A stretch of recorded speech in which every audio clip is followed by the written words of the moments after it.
मुझे जालिमों के कैद से आजाद कराओ। ये दिल्ली बोल रही है, मैं नहीं बोल रहा हूँ। दिल्ली क्या कह रही है समाज से?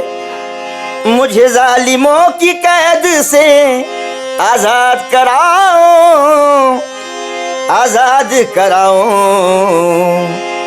दिल्ली पुकारती है, अरे दिल्ली पुकारती है, मायावती जी आओ। दिल्ली पुकारती है, मायावती जी आओ।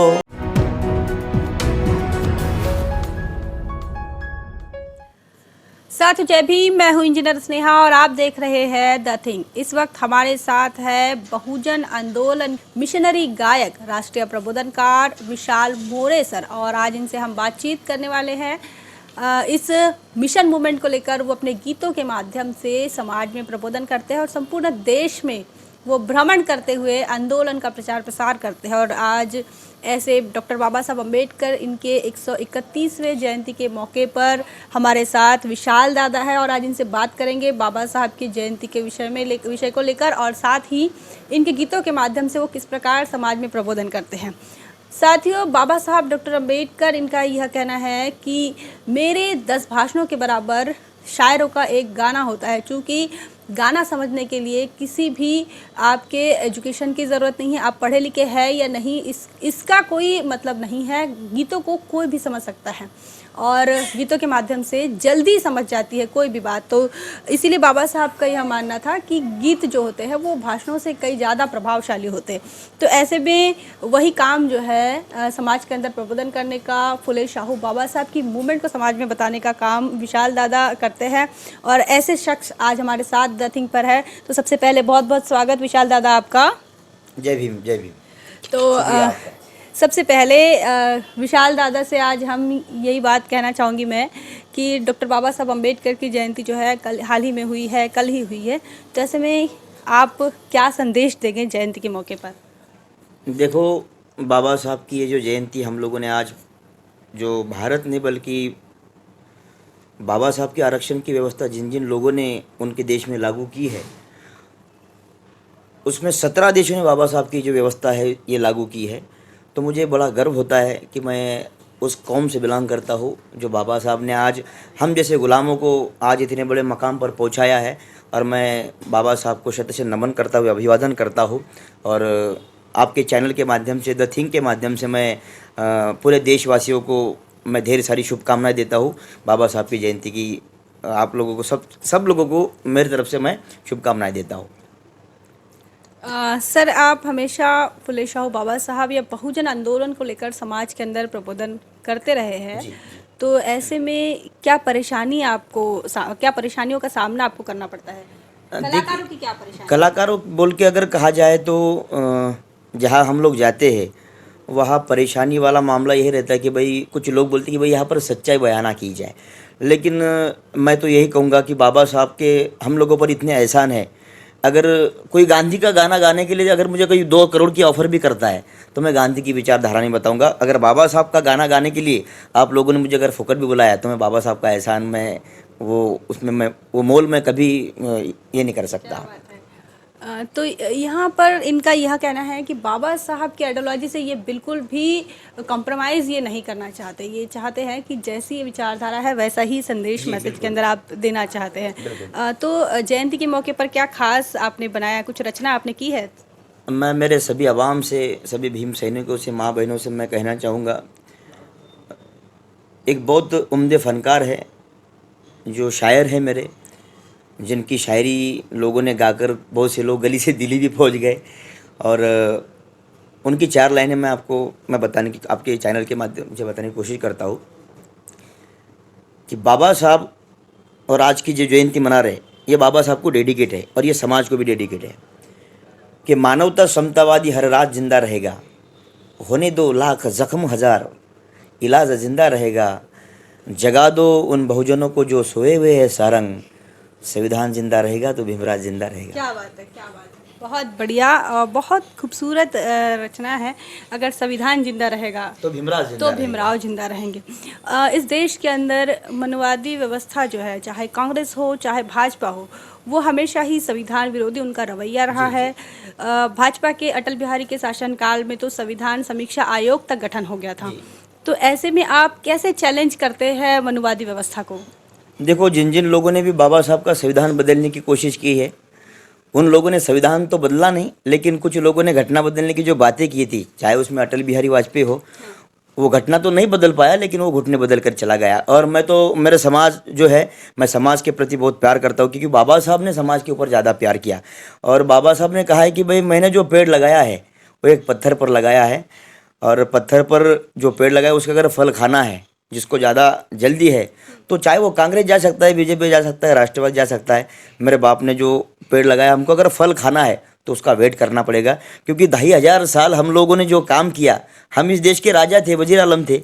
जब सल्तनत चली जाती है तो ये थोड़ी है कि भाई हम लोगों ने लड़ाई बंद करना चाहिए, क्योंकि हमारे बाप दादा कोई आमदार खासदार मिनिस्टर नहीं थे, लेकिन ये बनने के लिए बाबा साहब ने हमको कहा है कि भाई हम लोग इस देश का प्रधानमंत्री बन सकते हैं, राजा बन सकते हैं। ये सोच बाबा साहब ने हम लोगों को दी है, और उसी ही सोच पर मान्यवर कांशीराम साहब ने हमने वो जज्बा पैदा कर दिया कि वो जो सोच दी है कि हो शकत है, और उन लोगों ने वो करके दिखाया। एक बार नहीं बल्कि 4 बार, एक बार नहीं बल्कि 4 बार मुख्यमंत्री बहन मायावती बनी है। मैं तो शुक्रिया अदा करता हूँ उत्तर प्रदेश के लोगों का, और मेरे समाज को मैं महाराष्ट्र में यही संदेश दूंगा कि आने वाले कुछ दिनों में मैं बाबा साहब के अपमान का बदला लेना चाहता हूँ। जहाँ बाबा साहब को मनुवादी व्यवस्था के लोगों ने जो गिराया था तुम्हारे भंडारा से, मैं बाबा साहब का मैं अपमान का बदला मैं गीतों के जरिए लेना चाहता हूँ, और वो मौका मैं ढूंढ रहा हूँ कि मैं बाबा साहब के अपमान का बदला कैसे लूँ, क्योंकि बाबा साहब ने इस कौम के लिए अपने 4-4 बच्चे कमाए, माता रमाई ने 4-4 बेटे कमाए। तो मैं, जो बाबा साहब विदेश में करोड़ों राजरत्न बनाने के लिए जो गए थे, तो मैं आज के प्रोग्राम के ज़रिए, आपके चैनल के ज़रिए, मैं वो करोड़ों राजरत्नों को मैं मेरा पैगाम मैं देना चाहूँगा, और वो मैं 4 लाइन के ज़रिए बोला जाओ क्या है। भीम जन्माचे हे पर्व, आहे उभ्या जगाला गर्व, आज बोलती आनंदान, हे वाघ भीमाचे सर्व, आता झेंडे निळे गल्लीत ते दिल्लीत लावू रे, आम्ही जय भीम बाला राजा करून दाऊ रे। क्या बात है, बहुत बढ़िया। जय भीम वाला राजा बनाने की बात आप कह रहे हो, और इसके पहले भी मैंने आपके गीतों के माध्यम से ये सुना है कि आपकी यह चाहत है कि सम्राट अशोक के जैसा राजा निर्माण हो। तो वो आपकी जो 4 लाइन है, एक बार फिर से क्या आप हमारे दर्शकों को सुना देंगे? बिल्कुल बिल्कुल बिल्कुल। अरे बुद्ध धम्म जर घरा घरात पाहिजे। अगर हम लोगों को इस देश के अंदर जो शासनकर्ता जमात जो बनना है, तो बड़े बुजुर्ग कह के गए हैं कि अगर घर का मुखिया अगर बड़ा हो जाए तो उसको मुखिया कहा जाता है।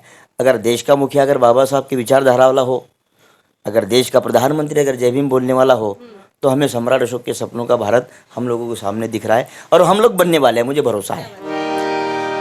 बुद्ध धम्म जर घरा घरात पाहिजे, त्या दिल्लीमध्ये अशोका सम्राट पाहिजे।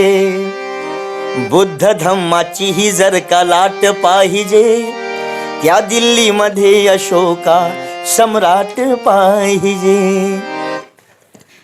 वर्तमान के समय में विशाल दादा, हालात बहुत ही संक्रमणकारी चल रहे हैं, ऐसा कह सकते हैं।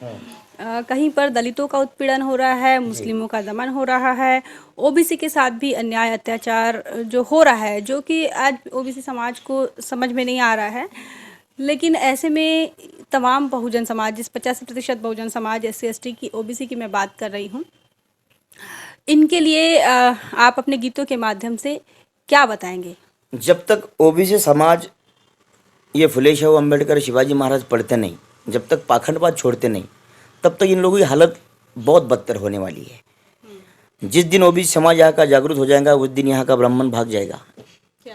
ये ज़रूरी आप लोगों को आपके चैनल से बताना भी ज़रूरी समझता हूँ, क्योंकि क्या है, ब्राह्मणवादी समाज की विचारधारा जो लोग वो चलाने लोग हैं, चाहे वो बीजेपी हो या सेना हो या कांग्रेस हो, कोई भी हो, ये एक ही बाप की पैदाइश है, इनकी सिर्फ नाम अलग है। ये पूरे गांधीवादी विचारधारा पर चलने वाली पार्टियां हैं और वो अपने बाप का काम कर रहे हैं। मैं अपने बाप का काम करने के लिए, मेरे ओबी समाज को मैं जागरूक करने के लिए मैं जो बातें बताता हूँ कि भाई अदर बैकवर्ड क्लास को अगर समझो बाबा साहब जिस दिन समझ जाएंगे तो हम लोगों को भीख मांगने की जरूरत नहीं पड़ेगी। बाबा साहब ने तो हमको आरक्षण दिया था, लेकिन हम लोगों ने तब लिया नहीं। इसमें बाबा साहब की गलती थोड़ी है। बाबा साहब तो देने वाला बाप का बेटा था, बाबा साहब ने तो पूरा दिया हम लोगों को, लेकिन लेने में ये लोग कम गिर गए। और जब तक ये लोग देवी देवता वाला भानगढ़ छोड़ेंगे नहीं, जब तक फुले शाहू शिवाजी महाराज पढ़ेंगे नहीं, माता सावित्रीबाई पढ़ेंगे नहीं, इनकी घरवाली औरतें जब तक ये बातें छोड़ेंगे नहीं, तब तक समस्याओं का हल नहीं होने वाला। एक और बात मैं आपको बताना चाहूँगी कि जिन विशाल दादा से आज हम बात कर रहे हैं उनकी अचीवमेंट के बारे में, वो बहन कुमारी मायावती जी के करीबी माने जाते हैं और साथ ही बहन जी के साथ, बहन जी के मंच पर इन्होंने बहन जी के शान में भी कुछ गाने गाए हैं। तो आज बहुजन समाज पार्टी के राष्ट्रीय अध्यक्ष बहन मायावती के सम्मान में कुछ 4 लाइनें अगर हो जाए तो बहुत बढ़िया हो जाएगा। जी बिल्कुल, मैं तो शुरू से ही मैं बहन जी को मानता हूँ, मैं कांशीराम जी को मानता हूँ और 2009 से वही विचारधारा मैं पूरे महाराष्ट्र में बल्कि 4-5 राज्यों में मैं गाते घूम रहा हूँ। मेरी यही उम्मीद है कि भाई जिसके बाप ने कभी चाय नहीं बेचा, लेकिन फिर भी वो बोलता है कि मैं चाय वाले का बेटा हूँ, और वो चाय वाले का बेटा अगर भारत का प्रधानमंत्री बन सकता है तो हम तो संविधान बनाने वाले बाप के बेटे हम क्यों नहीं बन सकते? हमने बनना चाहिए। और वो जज्बा मैं मेरे समाज के अंदर मैं फैलाने की बात कर रहा हूँ और यही बात मैं हरदम बताता हूँ कि वो चाय बेचने वाले का लड़का बन सकता है तो तुम तो संविधान बनाने वाले बाप के बेटे, तुम क्यों नहीं बन सकते? तो मैं बहन जी की शान में मैं 2-4 लाइन गाने की कोशिश करता।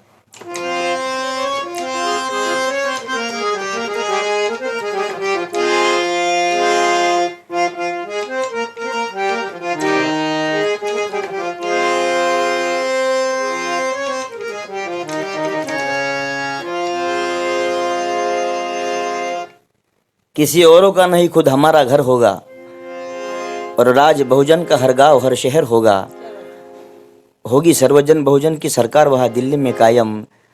प्राइम मिनिस्टर का ताज बहन मायावती के सर होगा, मायावती के सर होगा।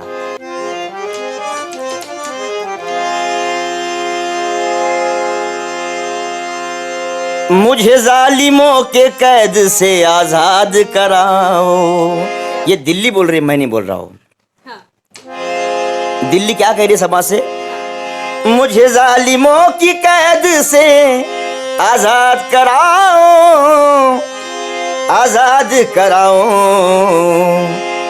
दिल्ली पुकारती है, अरे दिल्ली पुकारती है, मायावती जी आओ। दिल्ली पुकारती है, मायावती जी आओ। वो दिल्ली पुकार रही है कि भाई बहन जी आप आओ, क्योंकि उसको संभालने वाला जो है, बाबा साहब ने बोला था कि भाई संविधान तो बहुत अच्छा है, चलाने वाले अगर सही तरीके से रहे तो उसको सही साबित कर सकते हैं। लेकिन हम क्या करें, संविधान तो बहुत अच्छा है लेकिन उनको चलाने वाला मोदी का बच्चा है। तो जब तक ये बदलाव नहीं होता तब तक ये संघर्ष जारी रहेगा, ये विचारधारा जारी रहेंगी। क्या बात है, बहुत सुंदर है आपकी रचना और आपने अभी लेटेस्ट में इसे लिखा है। इस देश के अंदर जो भारतीय जनता पार्टी की शासन जो आ रहा है, इसको लेकर बहन जी ने एक बात कही है कि ये मगरूर सरकार है और ये चीन की तरह सिर्फ एक क्षत्रिय शासन करना चाहती है।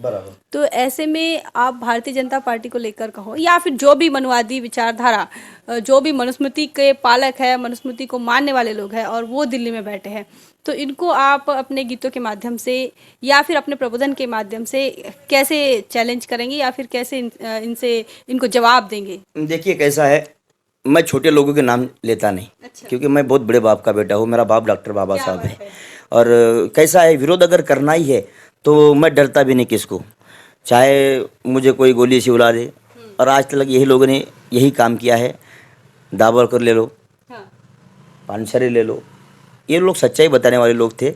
और मेरे माँ बाप हरदम कहते कि भाई तू जहाँ पे भी जाएगा प्रोग्राम करेगा, तू गाना गाते गाते मर भी गया तो हम लोग यही बोलेंगे कि बाबा साहब के मूवमेंट के लिए हमने एक बेटा कुर्बान कर दिया। क्योंकि मैं तो वो परिवार से हूँ, मेरे घर में ना कोई म्यूज़िक का कोई संबंध नहीं था। लेकिन फिर भी जब मैंने कुछ लोगों को सुना, गाया, तो मुझे ऐसा लगा कि नहीं, बाबा साहब ने अपने अपने ऊपर जितने भी एहसान किए हैं, तो उस एहसान का बदला तो अपन चुका नहीं सकते। अगर मैं चमड़ी भी निकाल के दूँ तो वो एहसान नहीं कम सकते।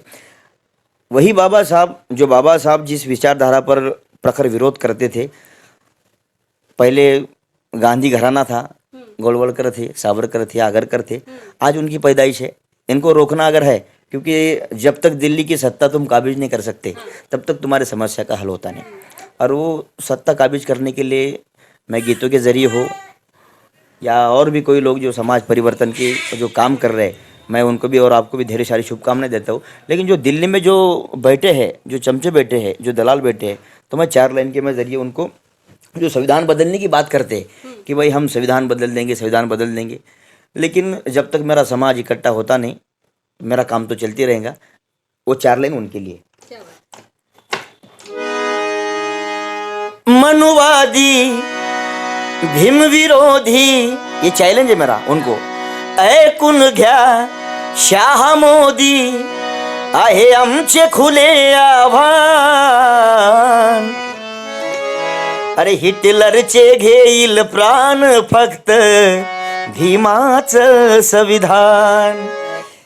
अगर उसको कोई ख़त्म कर सकता है तो बाबा साहब का कानून है, चाहे उन लोगों ने कितनी भी कोशिश करो। हम संविधान बचाने के लिए, हम संविधान के समर्थन में आज भी है, कल भी रहेंगे, और आगे जो भी विचारधारा कोई चलाएगा हम उनके समर्थन में साथ में काम करेंगे। क्या बात है, बहुत बढ़िया बात इन्होंने कही है। और आपको यह भी बात बता दूं कि उत्तर प्रदेश के विधानसभा चुनाव का प्रदर्शन ठीक नहीं रहा, उसके बावजूद भी आज जो है विशाल दादा की तरह जो सिपाही है, जो चाहते हैं इस आंदोलन को मंजिले मुकाम पर पहुंचाना, जो वो आशावादी है, वो उनका मानना है कि एक ना एक दिन वो जिस काम के लिए, जो काम उन्होंने हाथ में लिया है, जो जिस आंदोलन की बागडोर वो संभाल रहे हैं, उसे मंजिले मुकाम पर पहुंचा कर रहेंगे, शायद हम रहे ना रहे।